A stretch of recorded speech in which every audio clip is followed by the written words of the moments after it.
Mom, Dad, I humbly suggest you save some money and shop Amazon for back to school. It's for my growth, meaning my body's growing at an alarming rate. And clothes you buy me this year will be very small very soon. Plus, the clothes I love today will be out of style tomorrow. But at least your wallet doesn't have to be my fashion victim if you shop low prices for school at Amazon. Hopefully this is helpful. Amazon. Spend less, smile more.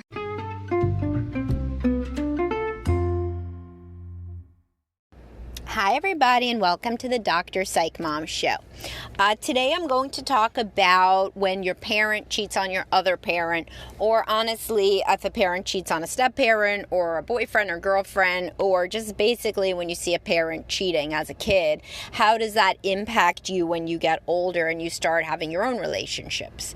And even before that, really, how does it impact your attitudes about sex, about trust, about male, female, or whatever, female, male, I mean, it doesn't matter, the orientation. How does it affect your feelings about relationships, and even how does it make you feel about marriage and about kind of who you can trust? And honestly, the spoiler alert is it doesn't impact it well, like there are bad ramifications of this. And so before we get into that, of course, I'd like to tell you to subscribe so you could listen to all of my special paid only episodes, and also join my Facebook group, because this, like many of my other topics, was inspired by a discussion in the secret Facebook group, where you do not get the podcast for free, but you get a lot of extra discussion about these topics in a private group so nobody could see what you're talking about. Okay, so I work with a lot of people, obviously, with insecure attachment. Refer back to the attachment theory episode. And attachment can be either secure or insecure. And within insecure, it's two types: avoidant and preoccupied, as I discussed in that episode. Now, if you are securely attached, then you had a really positive, secure, stable kind of home life, usually, and you witnessed a positive marriage. And even if you had a single parent, you at least didn't witness any terrible shit happening, to anybody in the relationship sphere. Because if you do, then that really does impact your attachment style generally. And it also renders your parent less able to be fully present for you if they're undergoing so much crazy stuff, such as being cheated on. And so I don't really see anybody who's securely attached in my office. I see more of the, 30% of people, because 70% are securely attached, so 30% are not. And I see more of that third of the world. And these people, some of them have had a parent who is unfaithful to either the other parent or, as I said, somebody else. And this really messes up how kids think about relationships, because here you are, everybody knows it's bad to cheat, it's bad to lie, right? I mean, you know that from the time that you're little. People tell you don't cheat on tests, don't lie, don't do these things, that's dishonest. If you're raised religious, it's even worse. And then you see a parent doing it, and this is your parent is your role model for either your gender or the other gender. And so you start to think, holy shit, like if a parent would do this, like what else is going on in the world, I mean, if this would happen, like this is a mind changing view about everything, because you are raised to believe that your parent is good. That's evolutionarily, you adapt to think that whatever your parent does is good, because you have to trust them. Like without your parent, you're gonna die, like as a mammal. So you are programmed to think that your parent is probably good, and to try to get their approval and their attention and their love, because if you don't have those things, then they don't feed you and you die. So that is why a little mammal would try to reach out to its parent and be loved and get approval, etc. Because if the parent loves you, the parent keeps you close and keeps you protected and fed and warm, etc. So you're programmed to think that your parent is good, but then here you are in this crazy situation where your parent is doing like literally the worst thing ever, in terms of what you see on TV and what you see, I mean, obviously they're not murdering anybody, but they are lying and cheating. And on top of that, they're doing it to have sex with somebody else. So then this makes it all seem even worse. It's not like they're stealing a bunch of money and using it to like feed your family. They are doing something only for pleasure. That's how it seems to the child, only for pleasure and because they're really selfish. And so it's really hard to come back from seeing a parent as purely self-motivated and not trustworthy. And when a kid finds out that a parent had an affair, so like even if like let's say a man like was beat his wife and did all these terrible things, if the son finds out that at the end of the 10 years of that horrible marriage where the man was bad, and I mean it's never just like villainous like this, but if like the man did a whole bunch of bad shit and then the woman cheated, the son will probably identify with his father, even if his father was such a piece of garbage before that. The fact that the mother cheated will kind of equalize it, if not make her worse. So why? Because again, as I said, this feels like the ultimate selfish betrayal and very premeditated. And, it's worse, obviously murder versus manslaughter. To feel that like while your mother was like planning your birthday party, she was also planning to text message this guy she was going to hook up with later, that makes you feel terrible. It was the age before text, so it had to be even crazier, like code names on a telephone or something. But I mean, it's just really a mind fuck. And it makes you think terribly about whichever gender parent cheated. It makes you feel like sex is pretty shitty overall, and it just makes people do bad things. And it also makes you feel like you in a relationship later are not going to ever really be able to trust the person that you're with.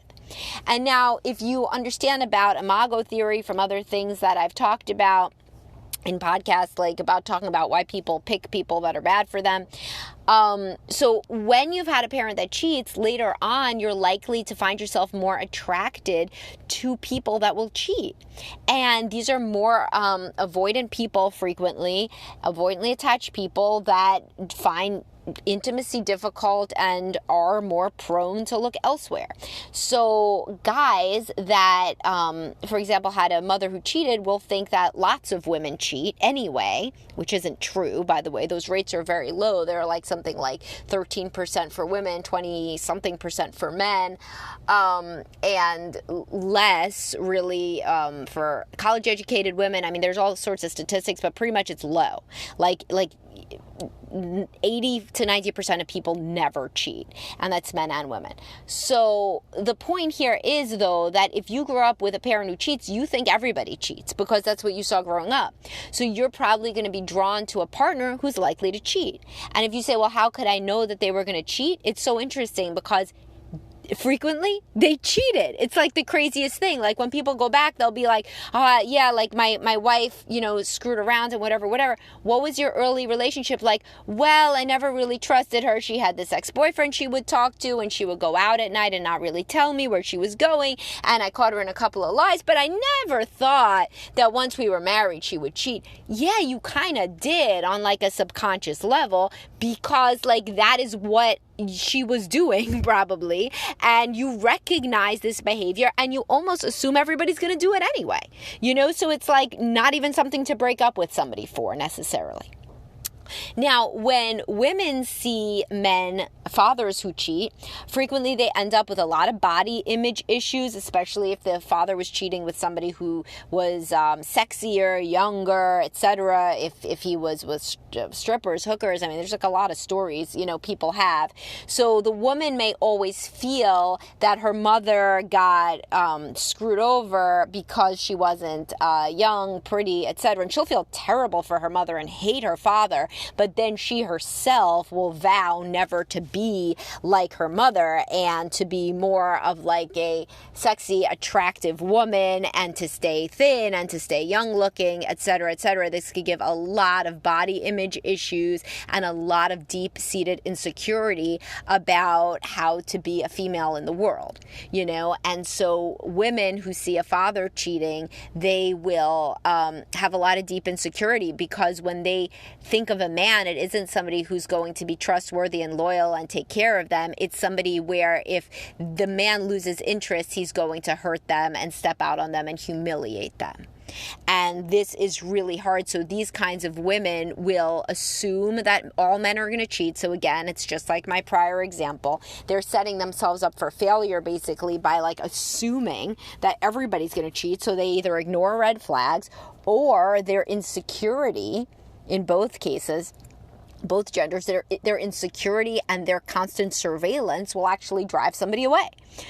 So it's like I said in my podcast, it's either you find the partner that is your imago, that is the one that you are deeply familiar with, or you create them, and so either you find somebody who kind of does have a history of being shady and you kind of find that familiar and you assume nobody's really any different, you marry them and guess what, they are.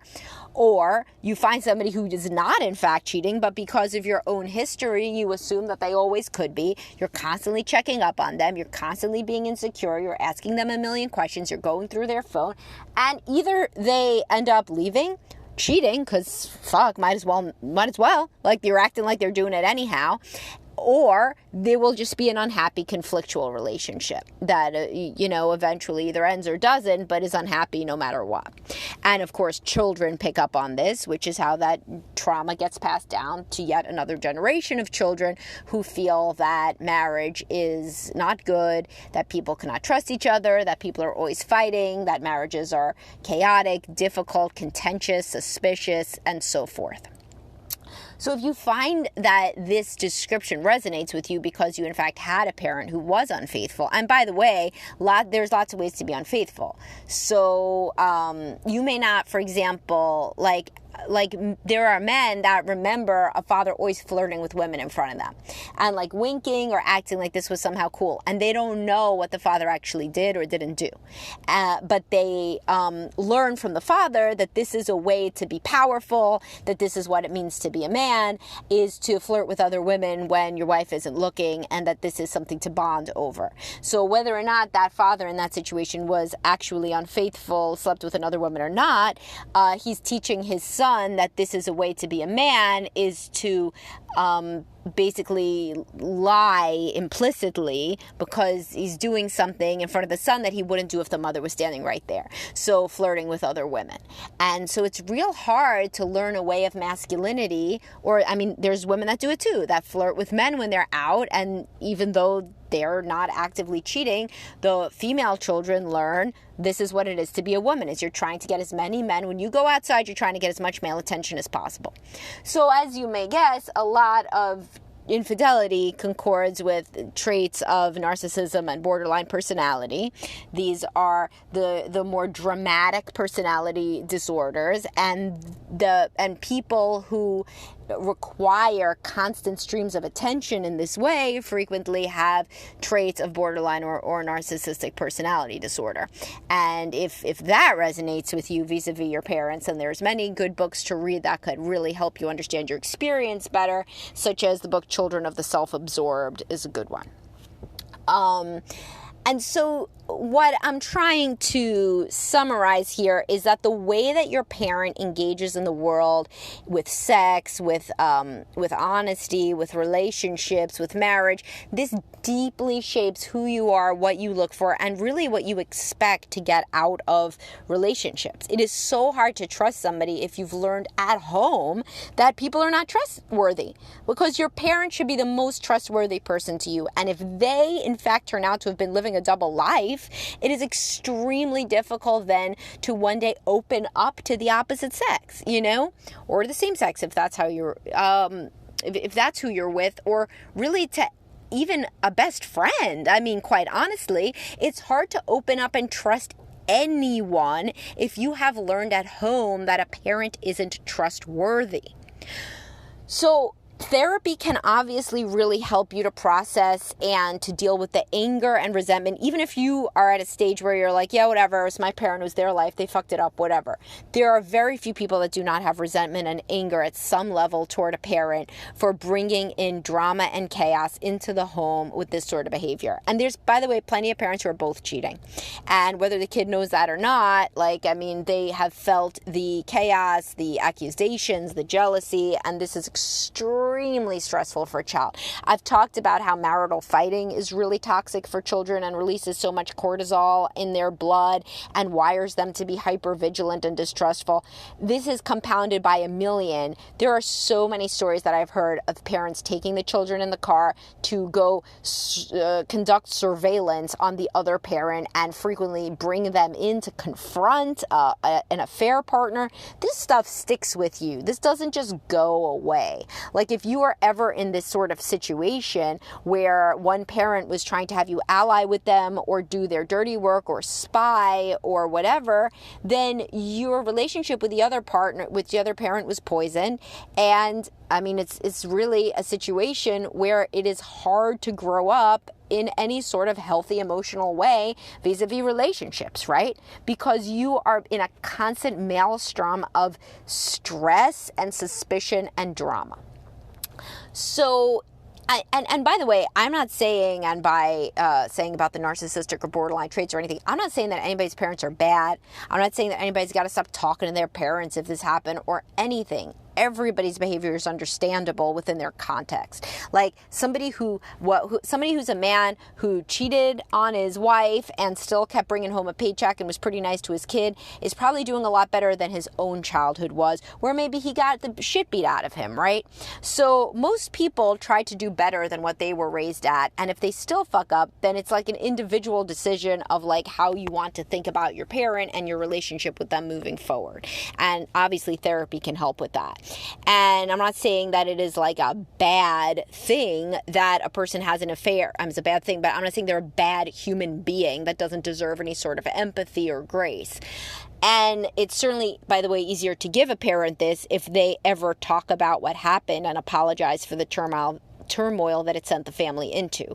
Unfortunately, many people feel so deeply ashamed of what they've done that they never bring this up to their children, either in childhood or in adulthood, and they certainly never apologize, which makes it harder for the adult children to have, close relationships with these parents moving forward. But anyway, this is just really a tip of the iceberg of all of the ways that a parent's infidelity can make a person feel.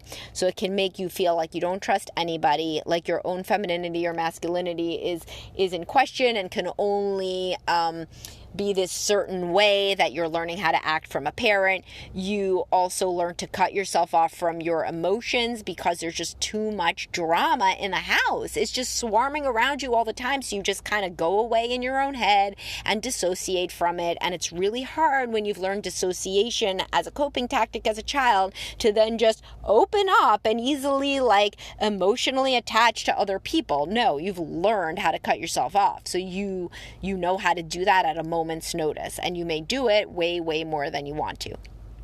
You may be triggered, you may be suspicious of a spouse who isn't doing anything, and you may have subconsciously been attracted to a spouse who everybody said was kind of treating you bad from the beginning. And you just think that that just happens, and people are just all cheat and are unfaithful, so you might as well stick with who you're with. So there are so many ways that this impacts people, and not to mention all of the fighting that may go along with the infidelity and its discovery, which is often then replicated in your own marriage because you didn't learn how people can just talk in a peaceful way. Everything was always crazy, dramatic, fighting, crying, castigating. So this is what you see too.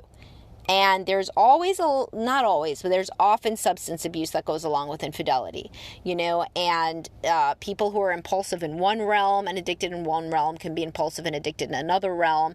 And this is frequent with men who are serial cheaters, that they are addicted to sex the same as they're addicted to alcohol or whatever else. And if that is the case, then the home life is even more chaotic, and or eventually the man, usually a man in those cases that I've seen, who is addicted to both substances and to sex, will remove himself from the family entirely, and the kid won't really have much of a relationship with him. And this can also lead to obviously tremendous abandonment issues, anger, sadness, etc. So if you are in this case, don't say, oh, wow, I should have gotten over this already. Why am I still thinking about this ever? Why should this still impact me? It's shocking if you don't think about it frequently, honestly, and it's shocking if you wouldn't have any of the consequences that I mentioned. So therapy can really, really, really help people come to terms with this history in their life, as well as move forward to be a more emotionally open and present partner in their current relationship, or to heal yourself so you can get into a healthy relationship in future if you're single. All right, guys, hope this was helpful. If it was, please do subscribe, and I'll talk to everybody soon.